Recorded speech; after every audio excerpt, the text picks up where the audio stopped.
Chapter 2 The Sending of Eight. The road from Ankh-Morpork to Churm is a high, white, and winding. A 30-league stretch of potholes and half-buried rocks that spirals around the mountains, dips into cool green valleys of citrus trees, crosses liana-webbed gorges, creaking rope bridges, and is generally more picturesque than useful.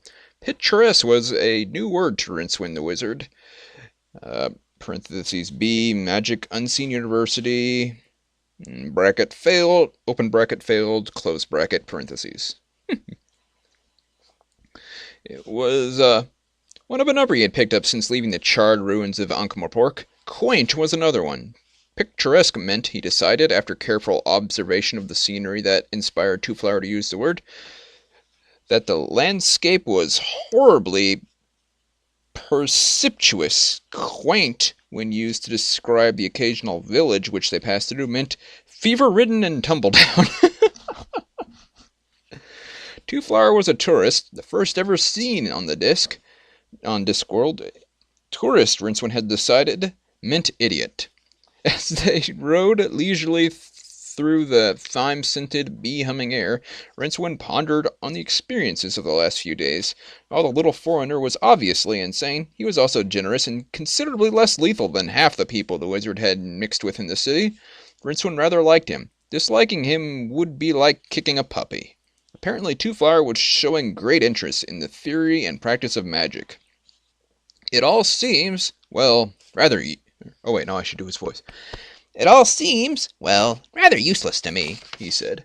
I always thought that, a wizard just said the magic words, and that was that. Not all this tedious memorizing. Rincewind nodded moodily.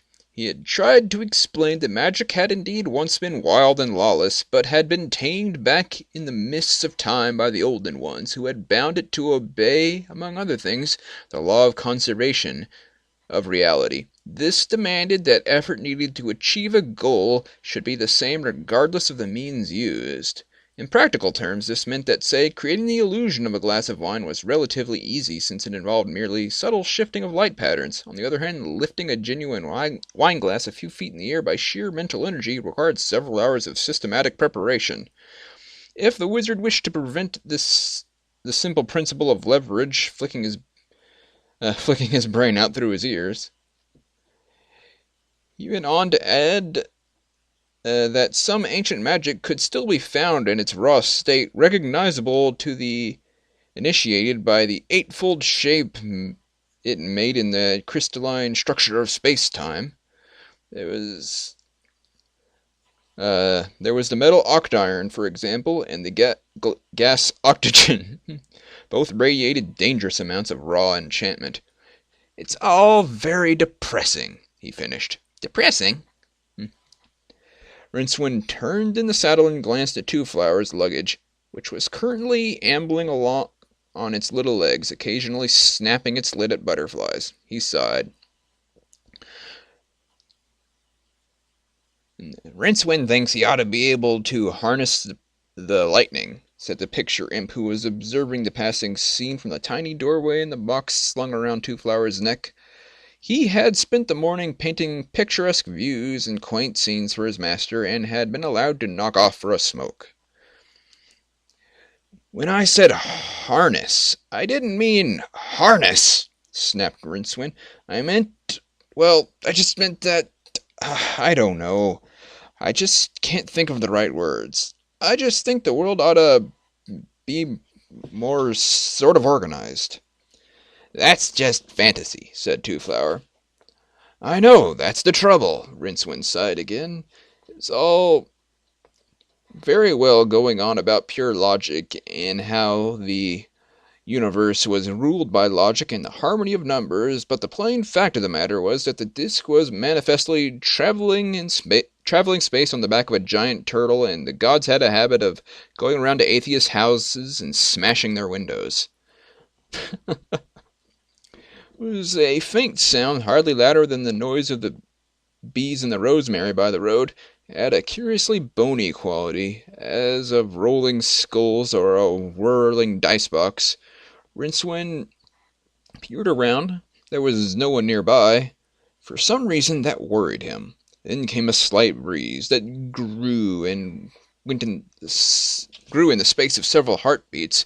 It left the world unchanged, save a few interesting particulars. There was now, for example, a 5-meter tall mountain troll standing in the road. It was exceptionally angry. This was partly because trolls generally are. In any case, it was exacerbated by the fact that the sudden and instantaneous teleportation from its lair in Ramarok Mountains, 3,000 miles away and 1,000 yards closer to the rim, had raised its internal temperature to dangerous level in accordance with the laws of conservation of energy. So it bared its fangs and charged. "What a strange creature," Two Flower remarked. "Is it dangerous?" "Only to people!" shouted Rincewind. He drew his sword, and with a smooth overarm throw, completely failed to hit the troll. The blade plunged into the heather on the side of the track. It's the faintest of sounds, like the rattle of old teeth. The sword struck a boulder concealed in the heather. Concealed, a watcher might have considered so artfully that a moment before it might have not appeared to be there at all. It sprang up like a leaping salmon, in mid-ricochet, plunged deeply into the back of the troll's gray neck. The creature grunted, and with one swipe of a claw gouged a wound in the flank of Two Flower's horse, which screamed and bolted into the trees at the roadside. The troll spun around and made a grab for Rincewind. Then its sluggish nervous system brought it the message that it was dead. It looked surprised for a moment, and then toppled over and shattered into gravel. Trolls being silicous life forms, their bodies reverted instantly to stone at the moment of death. "Arrgh!" thought Rincewind as his horse reared in terror. He hung on desperately as it staggered two-legged across the road, and then, screaming, turned and galloped into the woods. The sound of hoofbeats died away, leaving the air to the hum of bees and the occasional rustle of butterfly wings. There was another sound, too, a strange noise for the bright time of noonday. It sounded like dice. "Rincewind?" The long aisles of trees threw Two Flower's voice from side to side. Eventually it tossed it back to him, unheeded. He sat down on a rock and tried to think. Firstly, he was lost. That was vexing, but it did not worry him unduly. The forest looked quite interesting and probably held elves or gnomes. Perhaps both. In fact, on a couple of occasions he thought he had seen strange green faces peering down at him from the branches. Two Flower had always wanted to meet an elf. In fact, what he really wanted to meet was a dragon, but an elf would do, or a real goblin. His luggage was missing, and that was annoying. It was also starting to rain. He squirmed uncomfortably on the damp stone and tried to look on the bright side. For example, during its mad dash, his plunging horse had burst through some bushes and disturbed a she-bear with her cubs, but had gone on before the bear could react. Then it had been galloping over the sleeping bodies of a large wolf pack, and again its mad speed had been such that the furious yelping had been left far behind. Nevertheless, the day was wearing on, and perhaps it would be a good idea, Two Flower thought, not to hang around in the open. Perhaps there was he racked his brains trying to remember what sort of accommodation forests traditionally offered. Perhaps there was a gingerbread house or something? The stone really was uncomfortable. Two Flower looked down for the first time, noticed the strange carving. It looked like a spider, or was it a squid? Moss and lichens blurred the precise details, but they didn't blur the runes carved below it. Two Flower could read them clearly. And they said, "Traveler, the hospitable temple of Bel Shamaroth lies 1,000 paces hubward." Now this was strange, Two Flower realized, because although he could read the message, the actual letters were completely unknown to him. Somehow the message was arriving in his brain without the tedious necessity of passing through his eyes. He stood up, untied his now biddable horse from a sapling. He wasn't sure which way the hub lay, but there seemed to be an old track of sorts leading between the trees. This Bel Shamaroth seemed prepared to go out of his way to help stranded travelers. In any case, it was that or the wolves. Two Flower nodded decisively. It was interesting to note that several hours later a couple of wolves who were following Two Flower's scent arrived at the glade. Their green eyes fell on the strange 8-legged carving, which may indeed have been a spider or an octopus, or may yet again have been something else altogether more strange. They immediately decided that they weren't so hungry at that. About 3 miles away, a failed wizard was hanging on by his hands from a high branch in a beech tree. This was the end result of 5 minutes of crowded activity. First, an enraged she-bear had barged through the undergrowth, and had taken the throat out of his horse with one swipe of her paw. Then, as Rincewind had fled the carnage, he had run into a glade in which a number of irate wolves were milling about. His instructors at the Unseen University, who had despaired of Rincewind's inability to master levitation, would have been amazed at the speed with which he had reached and climbed the nearest tree without apparently touching it. Now there was just a matter of the snake. It was large and green, and wound itself around a branch with reptilian patience. Rincewind wondered if it was poisonous, then chided himself for asking such a silly question. Of course it would be poisonous. "What are you grinning for?" he asked a figure on the next branch. "I can't help it," said Death. "Now would you be so kind as to let go? I can't hang around all day." "I can," said Rincewind defiantly. The wolves clustered around the base of the tree and looked up with interest at their next meal, talking to himself. "It won't hurt," said Death. If words had weight, a single sentence from Death would have anchored a ship. Rincewind's arms screamed their agony at him. He scowled at the vulture-like, slightly transparent figure. "Won't hurt," he said. "Being torn apart by wolves won't hurt." He noticed another branch crossing his dangerously narrowing one a few feet away. If he could just reach it. He swung himself forward, one hand outstretched. The branch, already bending, did not break. It simply made a wet little sound and twisted. Rincewind found that he was now hanging on to the end of a tongue of bark and fiber, lengthening away as it peeled from the tree. He looked down with a sort of fatal satisfaction as he realized that he would land right on the biggest wolf. Now he was moving slowly as the bark peeled in a longer and longer strip. The snake watched him thoughtfully. But the growing length of the bark held. Rincewind began to congratulate himself, until looking up he saw that he had hitherto not noticed that there was the largest hornet's nest he had ever seen hanging right in his path. He shut his eyes tightly. "Why the troll?" he asked himself. "Everything else is just my usual luck, but why the troll? What the heck is going on?" Click. It may have been twig snapping, except that the sound appeared to be inside Rincewind's head. Click, click, and the breeze that failed to set a single leaf a-tremble. The hornet's nest was ripped from the branch as the strip passed by. It shot past the wizard's head as he watched it grow smaller as it plummeted towards the circle of upturned muzzles. The circle suddenly closed. The circle suddenly expanded. The concentrated yelp of pain as the pack fought to escape the furious cloud echoed among the trees. Rincewind grinned inanely. Since elbow nudged something. It was the tree trunk. The strip had carried him right to the end of the branch, but there were no other branches. The smooth bark beside him offered no handholds. It offered hands, though. Two were even now thrusting through the mossy bark beside him, slim hands, green as young leaves. Then a shapely arm followed, and then the Hamadryad leaned right out, grasped the astonished wizard firmly, and with that vegetable strength that could send roots questing into rock, drew him into the tree. Solid bark parted like mist and closed like a clam. Death watched impassively. He glanced at a cloud of mayflies that were dancing their joyful zigzags near his skull, snapped his fingers, the insects fell out of the air, but somehow it wasn't quite the same. Darn wizards.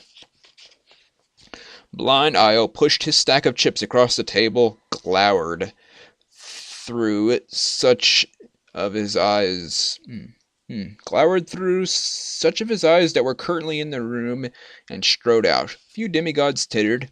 At least Offler had taken the loss of a perfectly good troll with precise, if somewhat reptilian grace. The lady's last opponent shifted in his seat until he faced her across the board. "Lord," she said politely. "Lady," he acknowledged. Their eyes met. He was a taciturn god. It It was said that he had arrived in the Discworld after some terrible, mysterious incident in another eventuality. It is, of course, the privilege of gods to control their apparent outward form, even to other gods. The fate of the Discworld was currently a kindly man in late middle age, graying hair brushed neatly around features that a maiden would confidently proffer a glass of small beer to, should they appear at her back door. It was a face a kindly youth would gladly help over a stile, except for his eyes, of course. No deity can disguise the manner and nature of his eyes. The nature of the two eyes of the fate of Discworld was this, that while at a mere glance they were simply dark, that a closer look would reveal, too late, that they were but holes opening into a blackness so remote, so deep, that the watcher would feel himself inexorably drawn into the twin pools of infinite night and their terrible wheeling stars. The lady coughed politely, laid 21 white chips on the table, then, from her robe, took another chip, silverly translucent and twice the size of the others. The soul of a true hero always finds a better rate of exchange and is highly valued by the gods. Fate raised an eyebrow. And no cheating, lady, he said. But who could cheat fate? She asked. He shrugs. No one, yet everyone tries. And yet again I believe I felt you giving me a little assistance against the others. But of course, so that the end game could be the sweeter, lady. And now, he reached into his gaming box and brought forth a piece, setting it down on the board with a satisfied air. The watching deities gave a collective sigh. Even the lady was momentarily taken aback. It was certainly ugly. The carving was uncertain, as if the craftsman's hands were shaking in the horror of the thing taking shape under his reluctant fingers. It seemed to be all suckers and tentacles and mandibles, the lady observed, in one great eye. I thought such as he died out at the beginnings of time, she said. Mayhap our necrotic friend was loath to go near this one. Laughed Fate. He was enjoying himself. It should never have been spawned. Nevertheless, said Fate nomically. He scooped the dice up into their usual box and glanced up at her. Unless, he added, you wish to resign. She shook her head. Play, she said. You can match my stake? Play, she insisted. All right. Rincewind knew what was inside the trees. Inside trees. Wood, sap, possibly squirrels. Not a palace. Still, the cushions underneath him were definitely softer than wood. The wine in the wooden cup beside him was much tastier than sap. And there could be absolutely no comparison between a squirrel and the girl sitting before him, clasping her knees and watching him thoughtfully, unless mention was made of certain hints of furriness.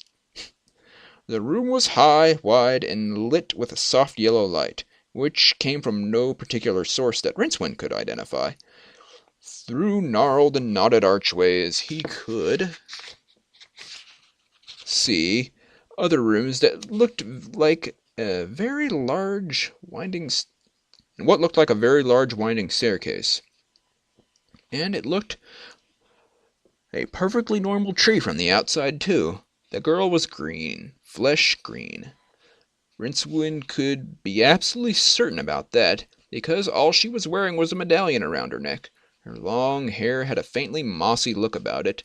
Her eyes had no pupils and were a luminous green. Rincewind wished he had paid more attention to anthropology lectures at the university. She had said nothing, apart from indicating the couch and offering him the wine.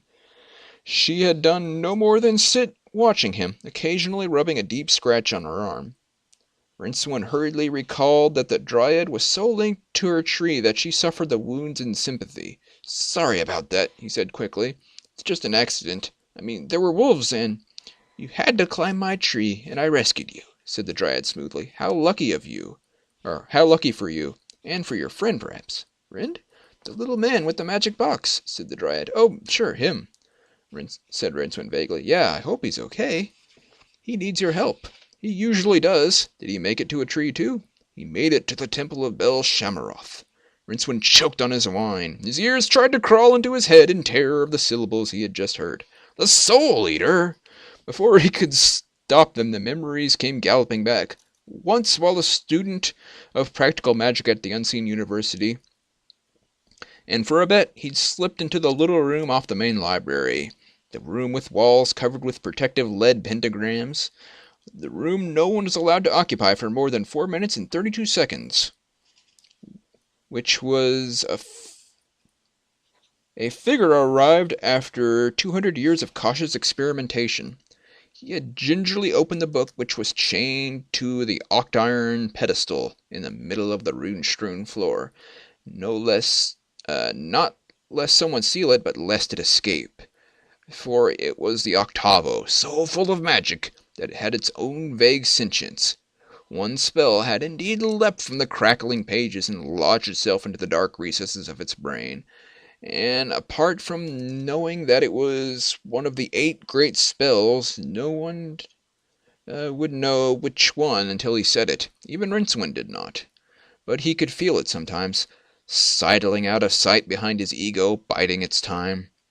On the front the octavo had been the representation of Bel Shamroth. He was not evil, for even evil has a certain vitality. Bel Shamroth was the flip side of the coin, of which good and evil are said to be but one side, the Soul Eater. His number lieth between 7 and 9.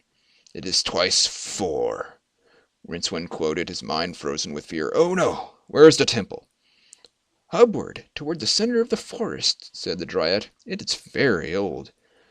But who would be so stupid as to worship him? I mean, devils, yes, but he's the Soul Eater. There were certain advantages, and the race that used to live in these parts had strange notions. What happened to them then? I did say they used to live in these parts. The Dryad stood up and stretched out her hand. Come. I am Drual. Come with me and watch your friend's fate. It should be interesting. I'm not sure that, began Rincewind. Dryad turned her green eyes on him. Do you believe you have a choice? She asked. Oh dear. A staircase, broad as a major highway, wound up through the tree, with vast rooms leading off at every landing. The sourceless yellow light was everywhere. There was also a sound, like Rincewind concentrated, trying to identify it, like far-off thunder, or a distant waterfall. Sap flowing through the tree, probably. It's the tree, said the Dryad shortly. What's it doing? Said Rincewind. Living. I wondered about that. I mean, are we really in a tree? Have I been reduced inside? From the outside it looked narrow enough for me to put my arms around. It is. But, I'm here on the inside of it? You are. Said Rincewind. Droll laughed. I can see into your mind, false wizard. Am I not a Dryad? Do you not know that what you belittle by the name of tree is but the mere 4-dimensional analog of a whole multidimensional universe? Which, no, I can see you do not. I should have realized that you weren't a real wizard when I saw you didn't have a staff. Lost it in a fire, lied Rincewind automatically. No hat with magic sigils embroidered on it. It blew off. No familiar. It died. Look, thanks for rescuing me, but if you don't mind, I think I ought to be going. If you could show me the way out. Something in her expression made him turn around. There were 3 he-dryads behind him. They were naked as the woman, and unarmed. That last fact was irrelevant, however. They didn't look as though they would need weapons to fight Rincewind. They looked as though they could shoulder their way through solid rock and beat up a regiment of trolls into the bargain. The 3 handsome giants looked down at him with wooden menace. Their skins were the color of walnut husks. Under muscles bulged like sacks of melons. My goodness. He turned around again and grinned weakly at Droll. Life was beginning to take on a familiar shape again. I'm not rescued, am I? I'm captured, right? Of course. And you're not letting me go. It was a statement. Druella shook her head. You hurt the tree, but you're lucky. Your friend is going to meet Bel Shamroth. You will only die. From behind, two hands gripped his shoulders in much the same way an old tree root coils relentlessly around a pebble. With a certain amount of ceremony, of course, the dryad went on, after the cinder of eight has finished with your friend. All Rincewind could manage to say was, I've never imagined there were he-dryads, not even in an oak tree. One of the giants grinned at him. Drella snorted, Stupid, where do you think acorns come from? Acorns. Jeez. Sorry. There was a vast empty space like a hall, its roof lost in the golden haze. The empty stair ran right up through it. Several hundred dryads were clustered around the other end of the hall. They parted respectfully when Drual approached and stared through Rincewind as he was propelled firmly along behind. Most of them were females, although there were a few giant males among them. They stood like god-shaped statues among the small, intelligent females. Insects, thought Rincewind. The tree is like a hive. But why were there dryads at all? As far as he could recall, the tree people had died out centuries before. They had been out-evolved by humans like most of the other twilight peoples. Only elves and trolls had survived the coming of man to the Discworld. The elves because they were altogether too clever by half, and the troll and folk because they were at least as good as humans at being nasty, spiteful, and greedy. Dryads were supposed to have died out along with the gnomes and pixies. Neither of which is true, but we'll read those in other books. The background roar was louder here. Sometimes a pulsing golden glow would race up along the translucent walls until it was lost in the haze overhead. Some power in the air made it vibrate. "Oh, incompetent wizard," said Droll. "See some magic. Not your weasel-faced tame magic, but root and branch magic. The old magic. Wild magic. Watch." 50 or so of the females formed a tight cluster of joined hands and walked backwards until they formed the circumference of a large circle. The rest of the dryads began a low chant. Then, at a nod from Droll, the circle began to spin widdershins. Counterclockwise, I think. As the pace began to quicken, and the complicated threads of the chant began to rise, Rincewind found himself watching, fascinated. He had heard about the old magic at the university, although it was forbidden to wizards.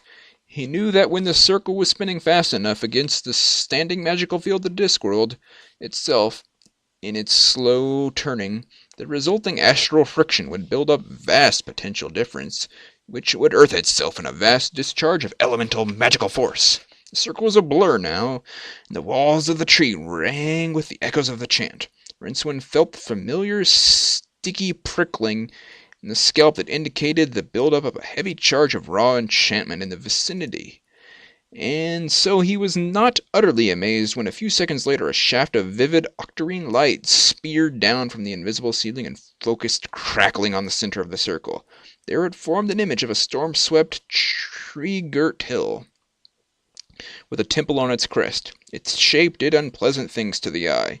Rincewind knew that if it was a temple to Bel Shamroth, it would have 8 sides. 8 was also the number of Bel Shamroth, which was why a sensible wizard would never mention the number if he could avoid it. Or you'll be 8 alive. The princesses were jocularly warned. Bel Shamroth was especially attracted to dabblers in magic who, by being as it were beachcombers on the shore of the unnatural, were already half enmeshed in his nets. Rincewind's room number in his hall residence had been 7A. He hadn't been surprised. Rain streamed off the black walls of the temple. The only sign of life was the horse tethered outside, and it wasn't Two-Flower's horse. For one thing, it was too big. It was a white charger with hooves the size of meat dishes and a leather harness aglitter with ostentatious gold ornamentation. It was currently enjoying a nosebag. There was something familiar about it. Rincewind tried to remember where he had seen it before. It looked as though it was capable of a fair turn of speed, anyway. A speed with which, once it had lumbered up to it, it could maintain for a long time. All Rincewind had to do was shake off his guards, fight his way out of the tree, find the temple, and steal the horse out from under whatever it was Belshammar used for a nose. The Cinder of Eight has two for dinner, it seems, said Droll, looking hard at Rincewind. Who does that steed belong to, false wizard? I've no idea. No? Well, it does not matter. We shall see soon enough. She waved a hand. The focus of the image moved inward, darted through the great octagonal archway, and sped along the corridor within. There was a figure there, sidling along stealthily with its back against one wall. Rincewind saw the gleam of gold and bronze. There was no mistaking the shape. He'd seen it many times. The wide chest, the neck like a tree trunk, the surprisingly small head under its wild thatch of black hair, looking like a tomato or a coffin. He could put a name to the creeping figure, and that name was Hrun the Barbarian. Hrun was one of the Circle C's more durable heroes, a fighter of dragons, a despoiler of temples, a hired sword, the king post of every street brawl. He could even, and unlike many heroes of Rincewind's acquaintance, speak words of more than 2 syllables, if given time and maybe a hint or two. There was a sound on the edge of Rincewind's hearing.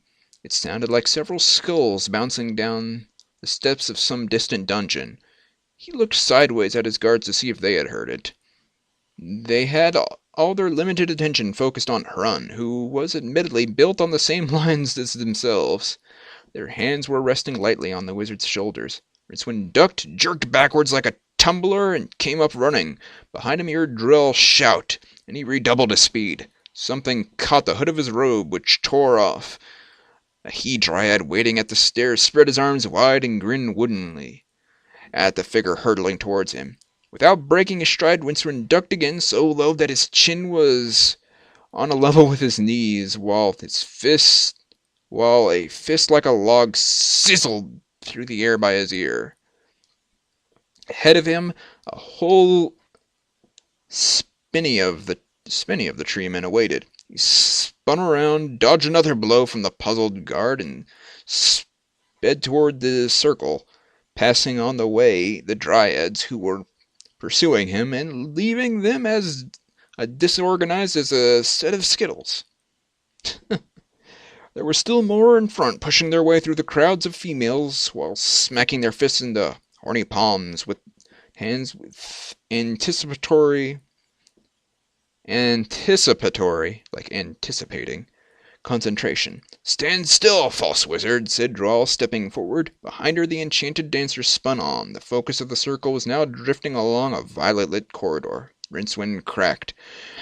Will you knock that off, he snarled. Let's just get this straight right. I'm a real wizard. He stamped his foot petulantly. Indeed, said the dryad. Let us see you pass a spell. Began Rincewind. The fact that, since the ancient mysterious spell had squatted in his mind, he had been unable to remember even the simplest cantrip for, say, killing cockroaches or scratching the small of his back without using his hands.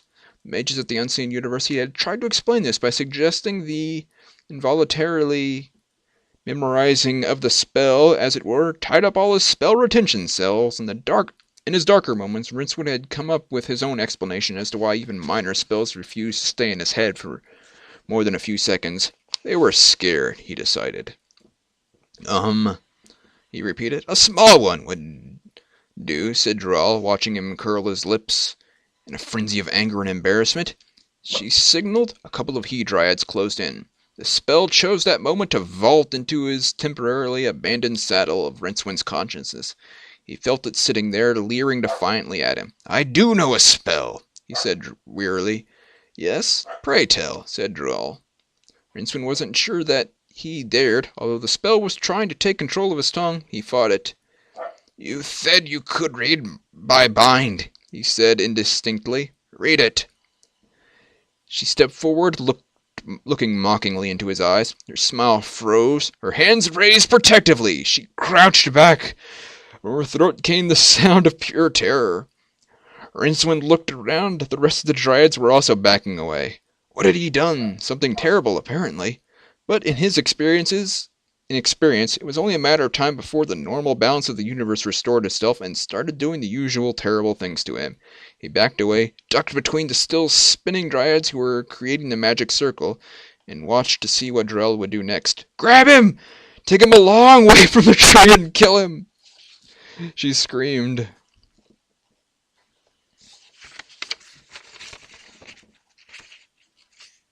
How many more pages left?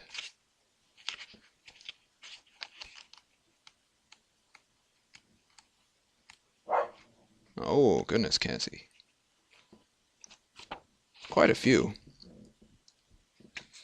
Rincewind turned and bolted across the focus of the circle. There was a brilliant flash, and then there was a sudden darkness. There was a vaguely Rincewind-shaped violet shadow dwindling to a point and winking out. There was nothing at all. Hrun the barbarian crept soundlessly along the corridors, which were lit with a light so violet it was almost black. His earlier confusion was gone. This was obviously a magical temple, and that explained everything. Explained why earlier in the afternoon he had espied a chest by the side of the track. Dog, do you really have to have your squeaky toy right now? Seriously. Yes, you're cute. Give me that. Come on. Not right now. Not right now. Okay. Explained why earlier in the afternoon he had espied a chest by the side of the track while riding through the benighted forest. Its top was invitingly open, displaying much gold, but when he had leapt off his horse to approach the chest, had sprouted legs and got off trotting into the forest, stopping again a few hundred yards away. Now, after several hours of teasing pursuit, he had lost it in these heck-lit tunnels. On the whole, the unpleasant carvings and occasional disjointed skeletons he had passed held no fears for Hrun. This was partly because he was not exceptionally bright, while being at the same time exceptionally unimaginative. But it was also because odd carvings and perilous tunnels were all in a day's work.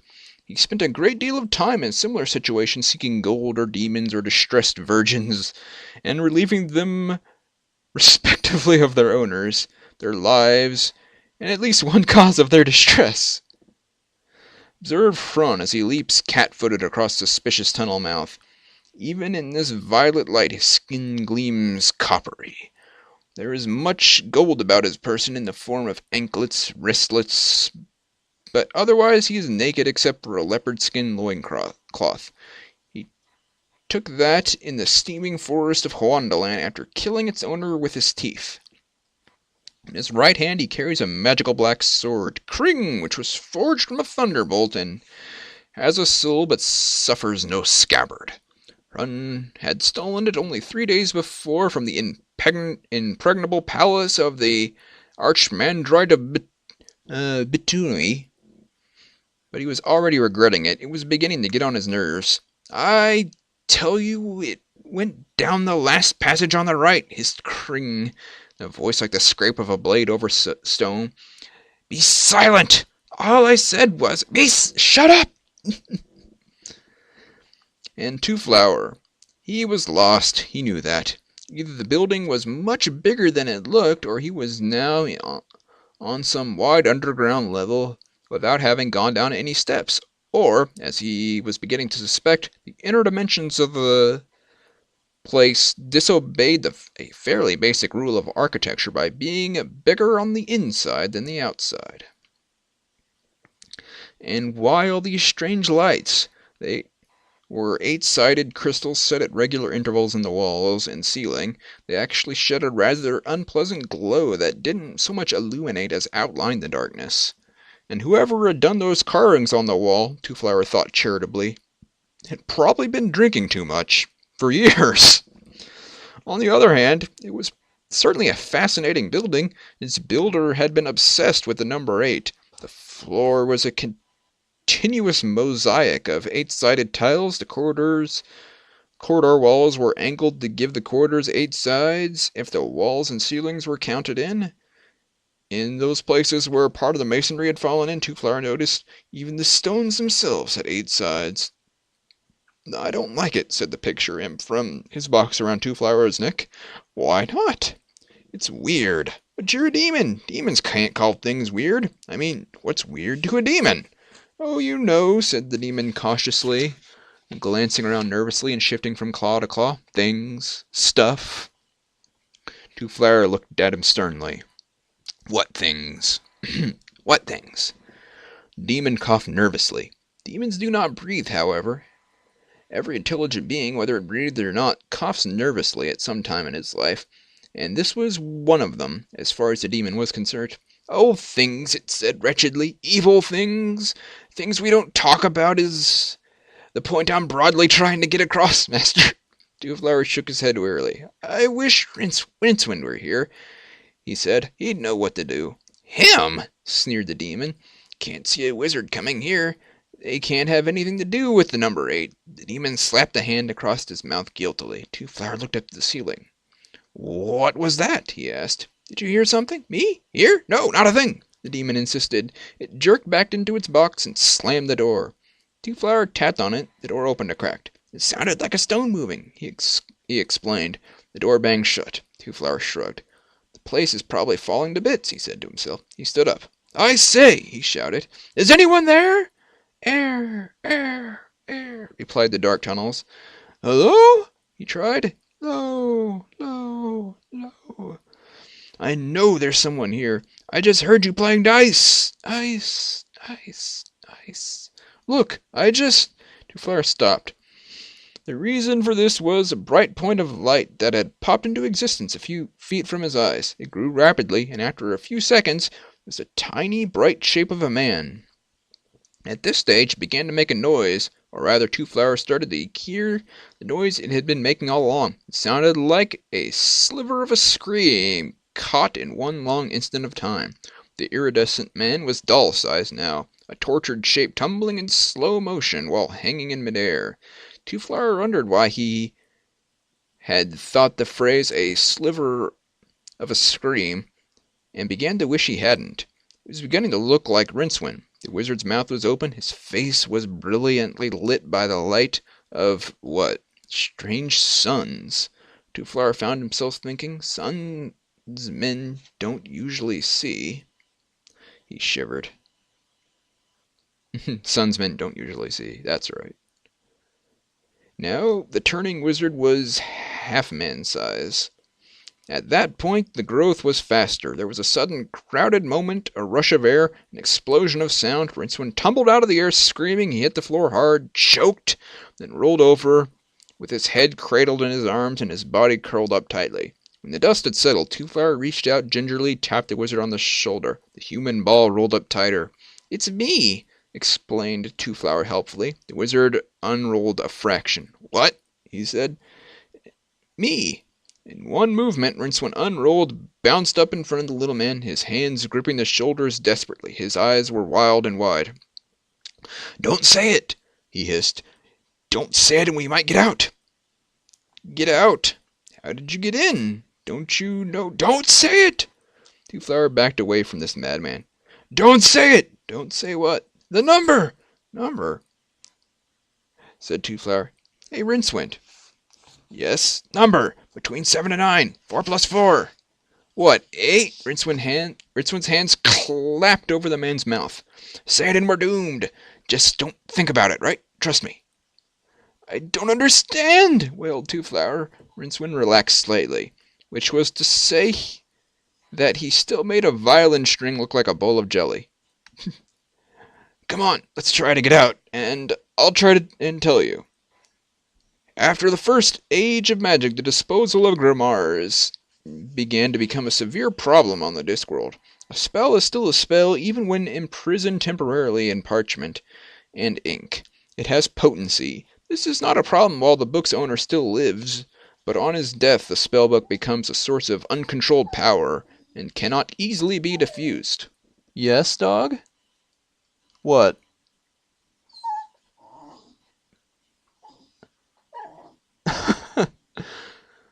Okay.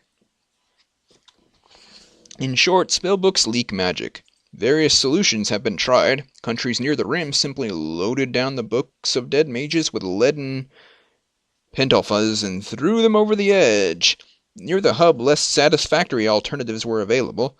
inserting the offending books in canisters of negatively polarized octiron and sinking them in the fathomless depths of the sea was one. Burial in deep caves on land was earlier ruled out after some districts complained of walking trees and five-headed cats. But before long the magic seeped out and eventually fishermen complained of shoals of invisible fish, or psychic clams. Psychic clams. A temporary solution was the construction in various centers of magical lore, of large rooms made of denatured octiron, which is impervious to most forms of magic. Here the more critical grimoires could be stored until their potency had been attenuated.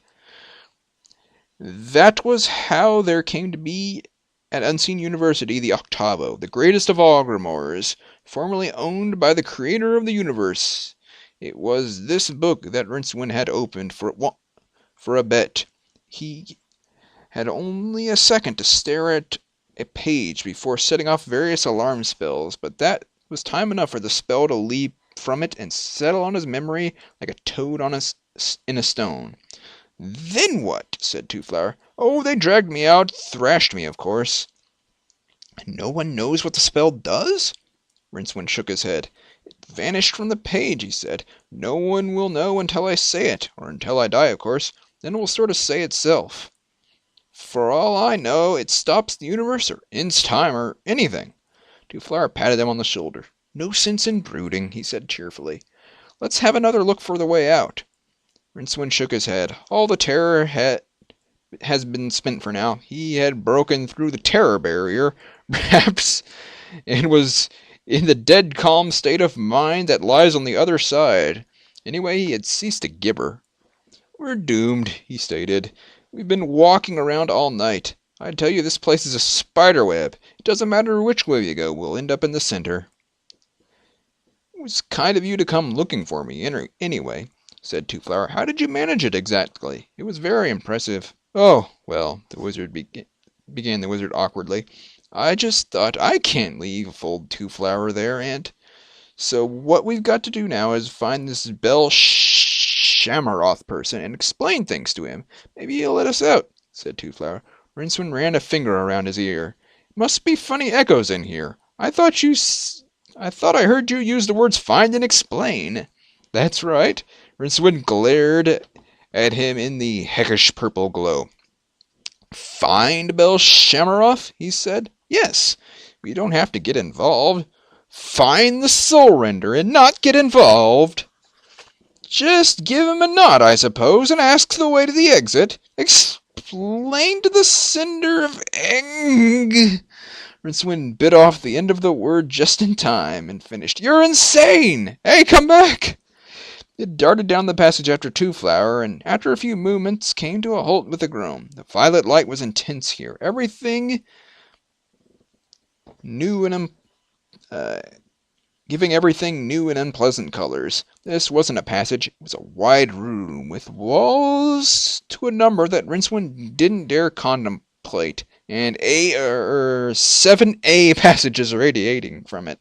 Rincewind saw a little way off a low altar, the same number of sides as 4 times 2. It didn't occupy the center of the room, however.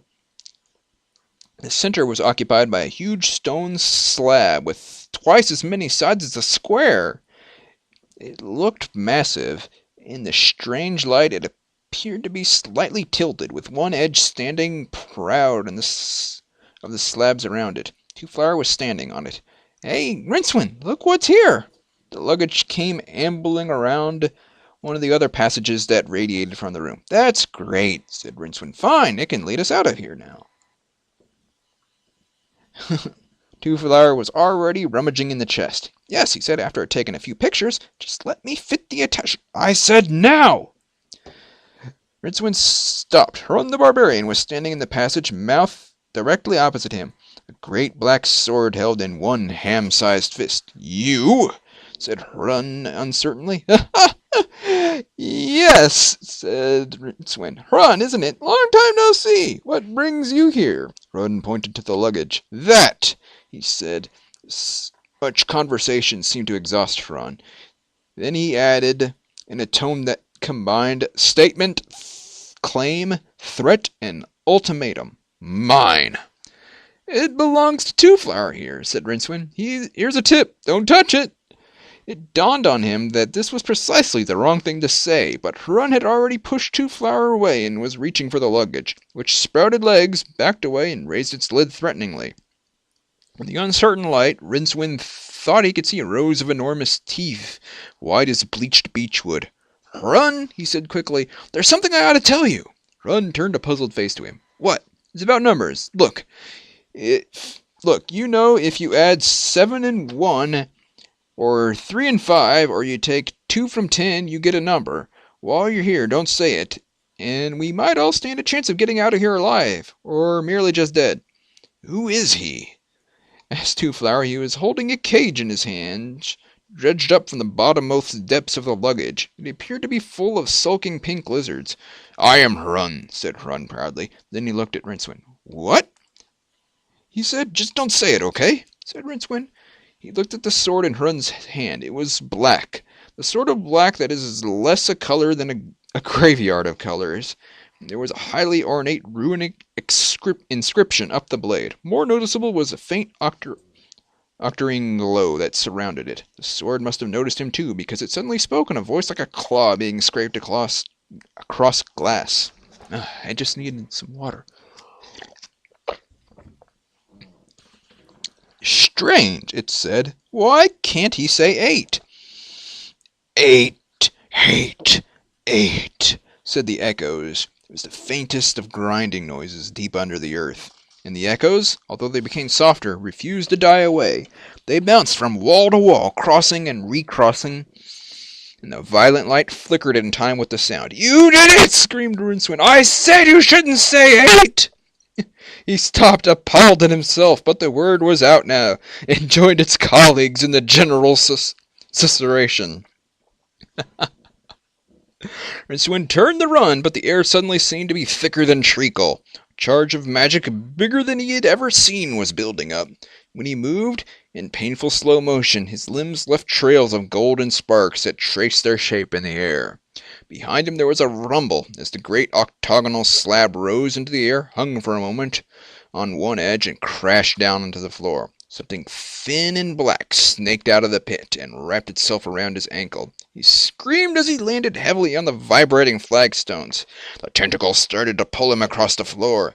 Two Flower was in front of him, reaching out for his hands. He grasped the little man's arms desperately, and they lay looking into each other's faces. Rincewind slid on even so. What's holding you? He gasped. Nothing, said Two Flower. What's happening?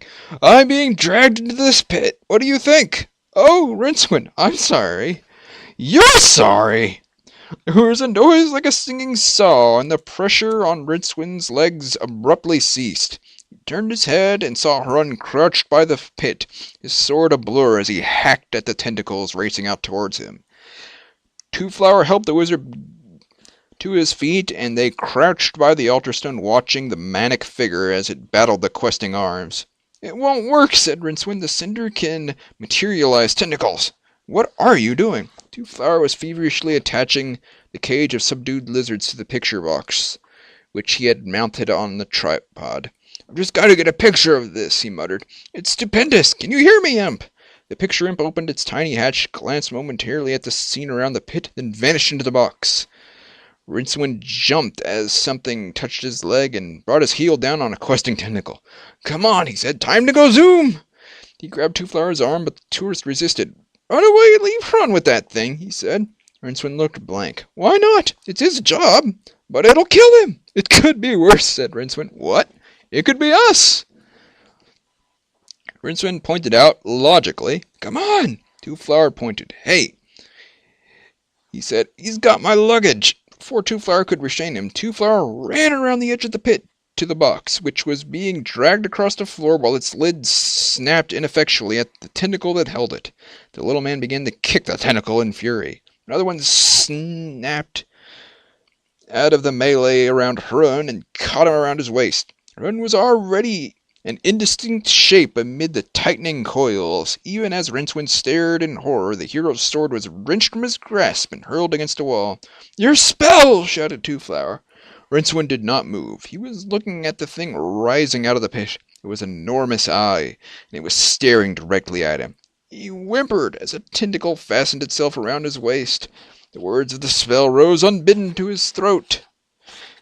He opened his mouth as in a dream, shaping it around the first barbaric syllable. Another tentacle shot out like a whip, coiled itself around his throat, choking him. Staggering and gasping, Rincewind was dragged across the floor. One flailing arm caught Two-Flower's picture box as it skittered past on its tripod. Huh. The picture box was moving? Or the tentacle moved past the picture box? Oh well. He snatched it up instinctively, as his ancestors might have snatched up a stone when faced with a marauding tiger. If only he could get enough room to swing it against the eye. The eye filled the whole universe in front of him. Rincewind felt his will draining away like water from a sieve. In front of him, the torpid lizards stirred in their cage. On the picture box, irrationally as a man about to be beheaded. Notices every scratch and stain on the executioner's block. Rincewind saw they had overlarge tails that were bluish-white, and he realized, throbbing alarmingly. As he was drawn towards the eye, the terror-struck wizard raised a box protectively, and at the same time heard the picture him say, "They're about ripe now. Can't hold them any longer. Everyone smile, please." There was a flash of light so white and so bright, it didn't seem like light at all. Bill Shamroth screamed, a sound that started in the far ultrasonic and finished somewhere in Rincewind's bowels. The tentacles went momentarily stiff as rods, hurling their various cargoes around the room, before bunching up protectively in front of the abused eye. The whole mass dropped into the pit, and a moment later the big slab was snatched up by several dozen tentacles and slammed into place, leaving a number of thrashing limbs trapped around the edge. Hrun landed rolling, bounced off a wall, and came to his feet, found his sword, and started to chop methodically at the doomed arms. Rincewind lay on the floor, concentrating on not going mad. A hollow wooden noise made him turn his head.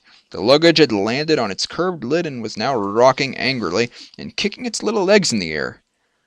Warily, Rincewind looked around for Two-Flower. The little man was crumpled in a heap against a wall, but at least he was groaning. The wizard pulled himself across the floor painfully and whispered, "What the heck was that?" "Why were they so bright?" muttered Two-Flower.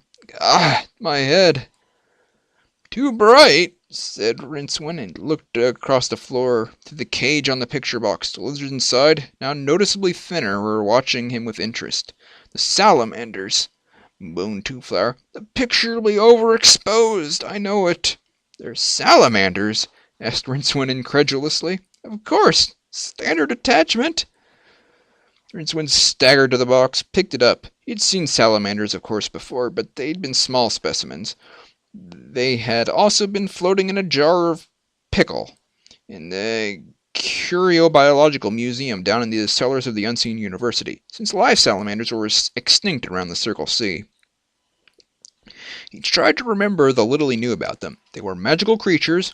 They also had no mouths, since they subsisted entirely on the nourishing quality of the octarine wavelength in the Discworld sunlight, which they absorbed through their skins.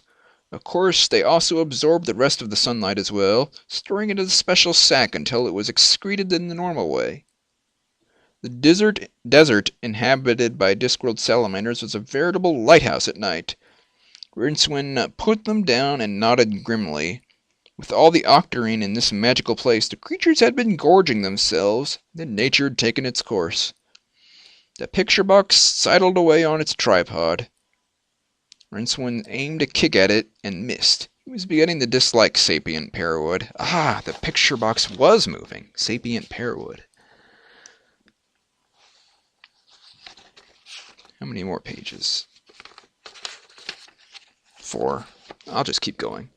Something small stung his cheek. He brushed it away irritably. He looked around at a sudden grinding noise, and a voice like a carving knife cutting through silk said, "This is very undignified." "Shut up," said Hrun. He was using Kring to lever the top off the altar. He looked up at Rincewind and grinned. Rincewind hoped that the rictus strung grimace was a grin. Mighty magic, commented the barbarian, pushing down heavily on the complaining blade, with a hand the size of a ham. Now we share the treasure, eh?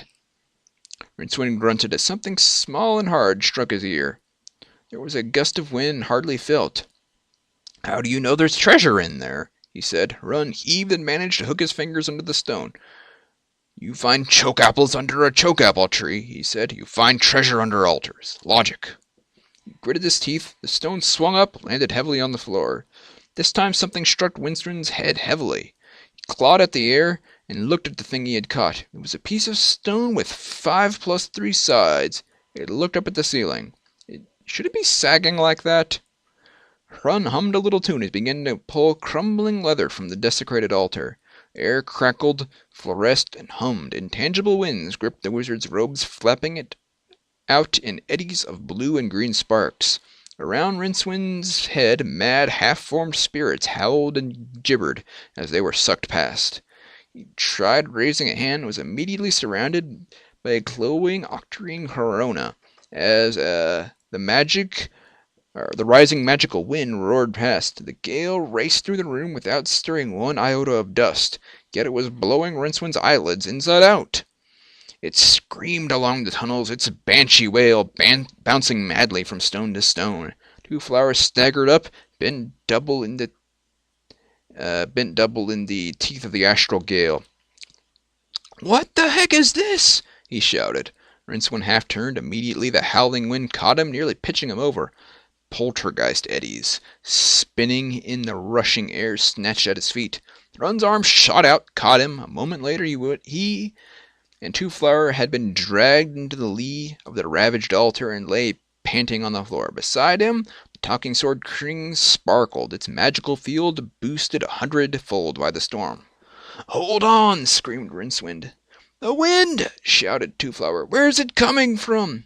Where's it blowing to?" He looked at Rincewind's mask of sheer terror, which made him redouble his own grip on the stones. "We're doomed!" murmured Rincewind, while overhead the wolf cracked and shifted. "Where do shadows come from? Where's that wind blow—" "That's where the wind is blowing." "Where do shadows come from? That's where the wind is blowing." Goodness. What was in fact happening, as the wizard knew, was that the abused spirit of Bel Shamroth sank through the deeper chthonic planes. His brooding spirit was being sucked out of the various stones into the region which, according to Discworld's most reliable priests, was both under the ground and somewhere else. In consequence, his temple was being abandoned to the ravages of time, who, for thousands of shamefaced years, had been reluctant to go near the place. Now the suddenly released, accumulated weight of all those pent-up seconds was bearing down heavily on the unbraced stones. Hrun glanced at the widening cracks and sighed. Then he put 2 fingers in his mouth and whistled. Strangely, the real sound rang out over the pseudo sound of the widening astral whirlpool that was forming in the middle of the great octagonal slab, followed by a hollow echo which sounded, he fancied, strangely like the bouncing of strange bones. Then came the noise with no hint of strangeness. It was hollow hoofbeats. Hrun's warhorse cantered through the creaking archway. It reared up by its master, its mane streaming in the gale. The barbarian pulled himself to his feet and slung his treasure bags into a sack that hung from the saddle, then hauled himself onto the beast's back. He reached down, grabbed Two Flower by the scruff of his neck, dragging him across the saddle tree. As the horse turned around, Rincewind took a desperate leap and landed behind Hrun, who raised no objection. The horse pounded sure-footed along the tunnels, leaping sudden slides of rubble and adroitly sidestepping huge stones as they thundered down from the straining roof. Rincewind, clinging on grimly, looked behind them. No wonder the horse was moving so swiftly. Close behind, speeding through the flickering violent light, were a large, ominous-looking chest and a picture box that skittered along dangerously on its 3 legs. So great was the ability of sapient Pearwood to follow its master anywhere, the grave goods of dead emperors had traditionally been made of it. They reached the outer air a moment before the octagonal arch finally broke and smashed into the flags. As the sun was rising behind them, a column of dust rose as the temple collapsed in on itself.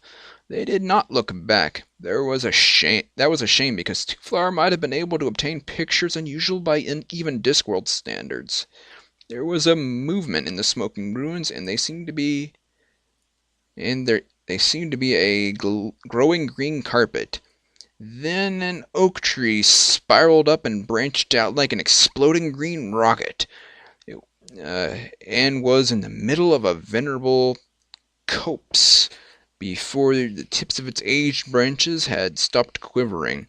A beech burst out like a fungus, matured, rotted, and fell in a cloud of tinder dust. Amid its struggling offspring, already the temple was half buried in a heap of mossy stones. But time, having initially gone for the throat, was now setting out to complete the job. The boiling interface between decaying magic and ascended entropy roared down the hill, overtook the galloping horse, whose riders, being themselves creatures of time, completely failed to notice it, but lashed into the enchanted forest with the whip of centuries. "Impressive, isn't it?" observed a voice by Rincewind's knee, as the horse cantered through the haze of decaying timber and falling leaves. The voice had an eerie metallic ring to it. Rincewind looked down at Kring the Sword. It had a couple of rubies set in the pommel. He got the impression they were watching him. Ruby eyes. From the moorland rimward of the wood, they watched the battle between the trees and time, which could only have one ending. It was a sort of cabaret to the main business of the Holt, which was the consumption of quite a lot of bear, which had incautiously come within bowshot of Hrun. Rincewind watched Hrun over the top of his slab of greasy meat. Hrun, going about the business of being a hero, he realized, was quite indifferent to the wine-bibbing, carousing Hrun, who occasionally came to Ankh-Morpork. He was cat-cautious, lithe as a panther, and thoroughly at home. "And I've survived Bel Shamaroth," Rincewind reminded himself. "Fantastic!" Two-Flower was helping the hero sort through the treasure stolen from the temple. It was mostly silvers set with unpleasant purple stones, representations of spiders, octopi, and the tree-dwelling Octasir of the Hubland Wastes figured largely in the heap. Rincewind tried to shut his ears to the grating voice behind him. It was no use. "And then I belonged to the Pasha de Redrot, and played a prominent part in the Battle of Great Neff, which is where I received the slight nick you may have noticed some 2/3 the way up my blade," Kring was saying from its temporary home in a tussock. "Some infidel was wearing octiron collar, most unsporting. And of course I was a lot sharper in those days, and my master used to use me to cut silk handkerchiefs in midair. Am I boring you? Huh? Oh, no, not at all. It's all very interesting," said Rincewind, with eyes still on Hrun. How trustworthy would he be? Here they were, out in the wilds. There were trolls about. "I could see you were a cultured person," Kring went on. "So seldom do I get to meet really interesting people for any length of time. What I'd really like is a nice mantelpiece to hang over, somewhere nice and quiet. I spent a couple of 100 years at the bottom of a lake once. That must have been fun," said Rincewind absently. "Not really," said Kring. "No, I suppose not. What I'd really like to be is a plowshare. I don't know what that is, but it sounds like an existence with some point to it." Two-Flower hurried over to the wizard. "I had a great idea," he burbled. "Yeah?" said Rincewind wearily. "Why don't we get Hrun to accompany us to Quirm?" Two-Flower looked amazed. "How did you know?" he said. "I just thought you'd think it," said Rincewind. Hrun ceased stuffing silverware into his saddlebags and grinned encouragingly at them. Then his eyes strayed back to the luggage. "If we had him with us, who'd attack us?" said Two-Flower. Rincewind scratched his chin. "Hrun?" he suggested.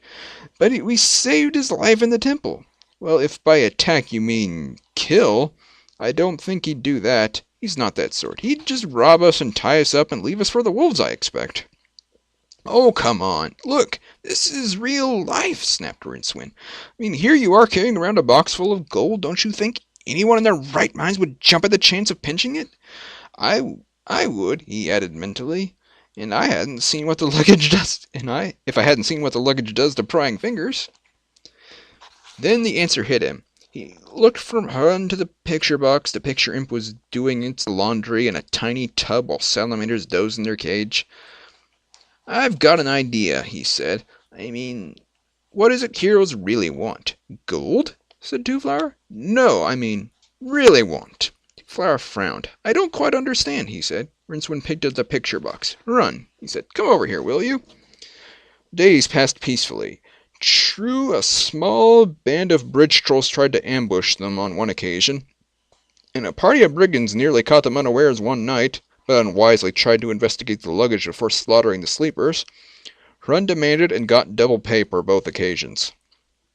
If any harm comes to us, said Rincewind, then there will be no one to operate the magic box, no more pictures of Hrun. You understand? Hrun nodded, his eyes fixed on the latest picture. It showed Hrun striking a heroic pose with one foot on a heap of slain trolls. Me and you, little friend Two Flowers. We all get on okay, he said. Also tomorrow, may we get better profile, okay? He carefully wrapped the picture in troll skin and stowed it in his saddlebag along with the others. Seems to be working, said Two Flower admiringly. Hrun rode ahead to scout the road. Sure, said Rincewind, what heroes like best is themselves. You're getting quite good at using the picture box, you know that. Yar! So you might like to have this, Two Flower held out a picture. What is it? Asked Rincewind. Oh, just a picture you took in the temple. Rincewind looked in horror. There, bordered by a few glimpses of tentacle, was a huge, horrid, callous, potion-stained, unfocused thumb. That's the story of my life, he said wearily. You win, said Fate, pushing the heap of souls across the gaming table. The assembled gods relaxed. There'll be other games, he added. The lady smiled into two eyes that were like holes in the universe. And then there was nothing but the ruin of the forest and a cloud of dust on the horizon, which drifted away on the breeze. And sitting on a pitted, moss-grown milestone, a black and raggedy figure, his was the air of one who is unjustly put upon, who dreaded and feared, yet is the only friend of the poor and the best doctor for the mortally wounded. Death, although of course completely eyeless, watched Rincewind disappearing with what would, had his face possessed any mobility of all, have been a frown. Death, although exceptionally busy at all times, decided that now he had a hobby. There was something about the wizard that irked him beyond measure. He didn't keep appointments, for one thing. I'll get you yet, Cully, said Death, in the voice like slamming of leaden coffin lids. See if I don't. And that's the end of that chapter. Hope you guys enjoyed it.